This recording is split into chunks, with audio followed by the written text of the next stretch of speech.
Everyday blessing, berkat setiap hari. Pure motivation, motivasi yang murni. Yohanes 6 ayat 25-26.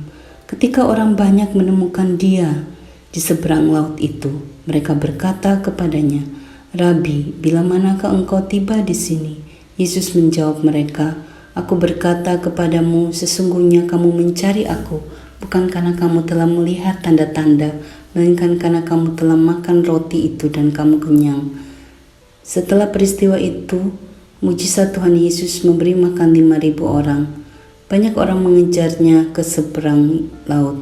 Mereka tampak antusias dan penuh semangat. Dari Yohanes 6 ayat 1-14. Namun Tuhan Yesus yang mengenal isi hati manusia menegur mereka. Motivasi mereka keliru. Mereka mencari Tuhan Yesus bukan karena iman kepada siapa Dia sebenarnya, tetapi karena kebutuhan jasmani mereka dipenuhi. Ini menjadi cermin bagi kita. Apakah kita datang kepada Tuhan Yesus karena siapa Dia, Tuhan dan Juru Selamat kita, atau hanya karena apa yang bisa Dia berikan? Ayat peneguhan, Matius 6 ayat 33. Tapi carilah dahulu kerajaan Allah dan kebenarannya, maka semuanya itu akan ditambahkan kepadamu. Yeremia 17 ayat 10.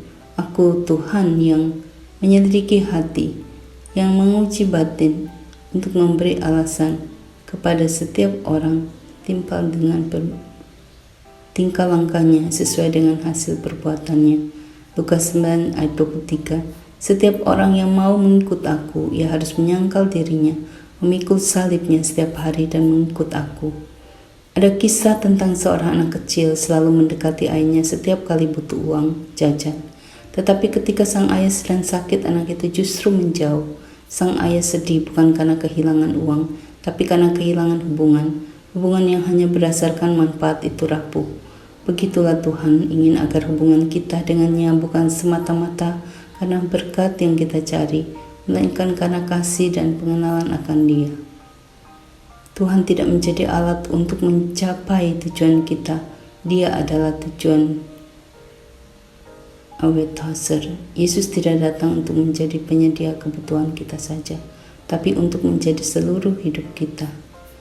Tuhan Yesus menginginkan pengikut yang datang dengan motivasi yang benar, bukan demi roti yang fana, tetapi demi persekutuan sejati dengan Dia. Kita perlu memeriksa hati kita. Apakah kita datang kepadanya hanya ketika butuh pertolongan, atau karena kita sungguh-sungguh mencintainya?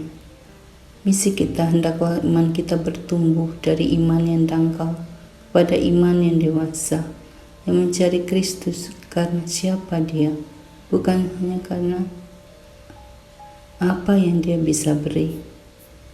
Mari kita berdoa. Tuhan Yesus, Engkau mengenal isi hati kami. Kami mohon ampun jika selama ini kami lebih sering datang kepadamu karena kebutuhan dan keinginan kami. Ajarlah kami untuk mencari Engkau karena kasih kami kepadamu, bukan karena roti dan ikan. Bersihkan motivasi kami dan tanamkan dalam hati kami kerinduan yang murni untuk mengenal-Mu dan hidup bagi-Mu. Dalam nama Tuhan Yesus Kristus kami berdoa. Amin.